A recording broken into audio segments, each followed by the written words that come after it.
የባቤል ግንብ ቋንቋዎች እንዴት ተለያዩ? ሰላም ልጆች፣ ዛሬ አንድ በጣም የሚያስገርም እውነተኛ ታሪክ ከመጽሐፍ ቅዱስ እነግራችኋለሁ። ከብዙ ዓመታት በፊት በምድር ላይ ያሉ ሰዎች ሁሉ የሚናገሩት አንድ አይነት ቋንቋ ብቻ ነበር።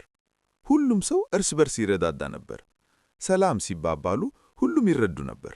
ና እንብላ ሲባባሉ ሁሉም ያውቁ ነበር። ትልቁ እክድና ኩራት። አንድ ቀን ግን ሰዎች አንድ ክፉ ሐሳብ አሰቡ።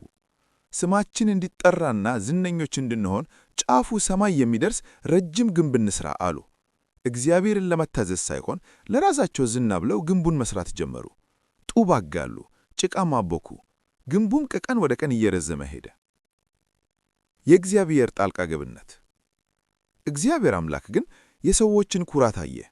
ሰማይ ለመድረስ መሞከራቸውና የእርሱን ታላቅነት መርሳታቸው አላስደስተውም። ስለዚህ ምን አደረገ መሰላችሁ? ቋንቋቸውን ደባለቀው።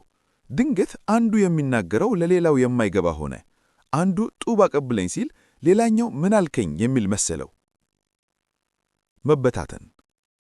ሰዎቹ መግባባት ስላቃታቸው ግንቡን መስራት አቆሙ። እርስ በርስ መጠላት ጀመሩ። በመጨረሻም ተመሳሳይ ቋንቋ የሚናገሩት አብሮ እየሆኑ ወደ ተለያዩ የምድር ክፍሎች ተበተኑ። ያ ግንብም ባቤል ተባለ። ትርጉሙም ግርግር ወይም መደባለቅ ማለት ነው።